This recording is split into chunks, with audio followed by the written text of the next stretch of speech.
रस पाठ का ये पहला क्लास है और इसमें हम 1 से लेकर 10 तक के सभी प्रश्नों को देखेंगे जो किसी न किसी एग्जाम में पूछे हुए प्रश्न हैं। तो शुरुआत करते हैं अपने पहले क्वेश्चंस के साथ और पहला क्वेश्चन स्क्रीन पे है। साहित्य में रस का अर्थ होता है। देखिए, साहित्य में जो रस का अर्थ होता है उसका शुद्ध जो मीनिंग होती है वो आनंद की अनुभूति होती है। क्या होती है? आनंद की जो अनुभूति। जैसे मान लीजिए कोई आप साहित्य पढ़ रहे हैं, अगर उसको आप पढ़ने के बाद आनंद प्राप्त कर रहे हैं तो इसका मतलब है कि वो साहित्य में रस का भाव वहां उत्पन्न हो रहा है। तो सेंस जो डी ऑप्शन है उसको क्लियर कर रहा है, इसलिए डी ऑप्शन आपका राइट हो जाएगा। दूसरे प्रश्न की बात कर लें तो रसो व शह, रसो व शह रस से संबंधित इस कथन का उल्लेख इनमें से किस ग्रंथ में हुआ है?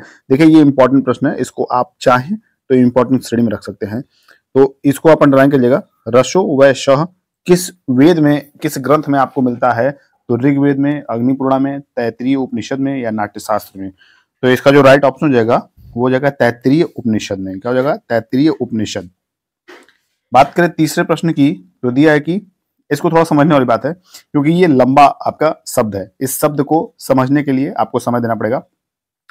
देखिए, विभावनानुभाव, विभावनानुभाव, व्यभिचारी, संयोग, संयोग संयोग द्राश निष्पत्ति, ठीक है, को प्रतिपादित किया है। किसने किया है? दंडी ने, भरत मुनि ने, वामन ने या अभिनव गुप्त ने। तो इसका सही उत्तर हो जाएगा भरत मुनि ने।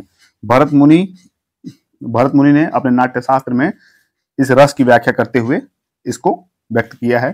तो इसको जरा आप ध्यान रखिएगा, ये इंपॉर्टेंट प्रश्न ये भी हो सकता है आपसे इतने बड़े शब्द को आपसे देके और पूछेगा किसने प्रतिपादित किया, तो भरत मुनि ने आप टिक करेंगे उसको।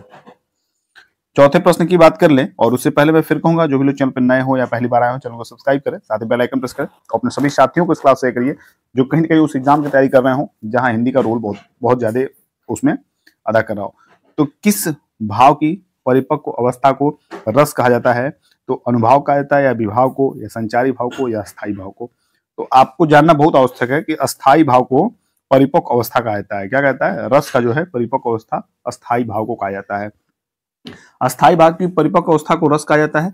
मानव हृदय में कुछ भाव जन्म काल से ही अस्थायी रूप से विद्यमान रहते हैं जिन्हें अस्थायी भाव कहते हैं। समझ गए? तो अस्थायी भाव, इस तरह डी ऑप्शन क्लियर हुआ। पांचवें प्रश्न की बात कर लें। भरत मुनि ने रस सूत्र का विवेचन अपने किस ग्रंथ में किया है? भरत मुनि ने रस सूत्र का विवेचन अपने किस ग्रंथ में किया है? तो ऑप्शन है नाट्य दर्पण, नाट्यशास्त्र, हृदय दर्पण या उपयुक्त में से कोई नहीं। तो नाट्य शास्त्र में किया है। किसमें किया है? नाट्य शास्त्र में किया है।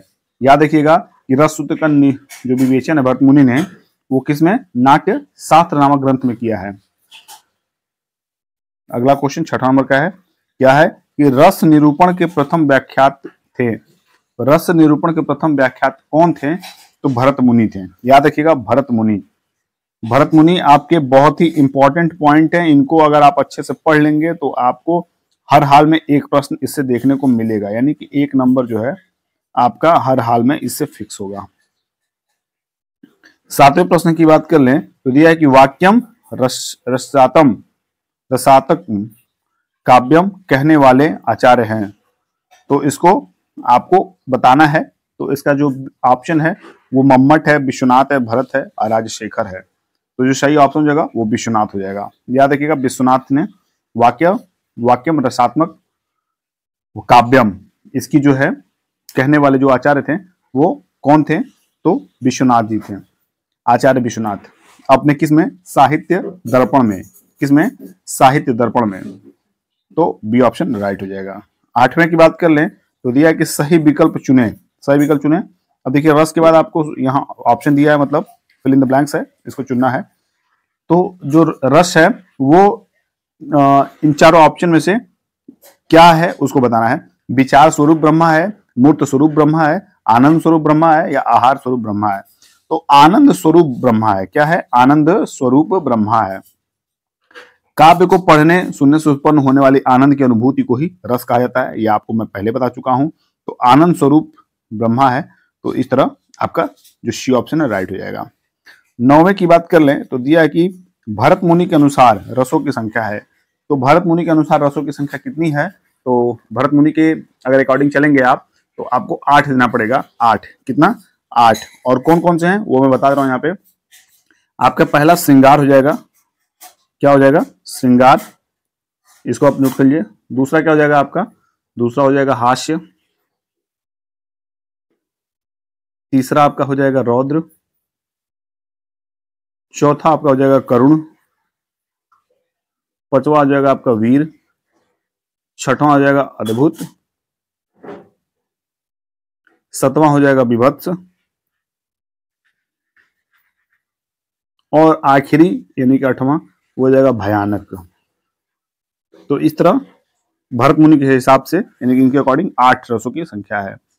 इस क्लास का आखिरी प्रश्न है 10वां प्रश्न, रस के कितने अंग हैं? तो रस के कितने अंग हैं? तो रस के जो अंग हैं वो 4 हैं। कौन कौन से? देखिए 4 हैं, तो कौन कौन से मैं उसको बता रहा हूं, नोट कर लीजिएगा आप। अस्थाई भाव, फिर आपका विभाव, फिर आपका अनुभाव, फिर संचारी भाव। अभी आपसे आगे जो है ऐसे प्रश्न आएंगे, संचारी भाव कितनी संख्या है, तो वो आपको 33। तो ऐसे सभी प्रश्नों को आपको ध्यान देना पड़ेगा। तो ये 4 भाव हैं, रस के जो अंग हैं, अनुभाव, इनको आप नोट कर लीजिए। और नेक्स्ट क्लास में मिलते हैं, और उसमें भी आपके 11 से लेकर 20 तक प्रश्नों को सॉल्व करेंगे वहां पे। तो तब तक के लिए तैयारी अपनी अच्छी करते रहिए, मिलते हैं क्लास में। तब तक के लिए बाय बाय, टेक केयर।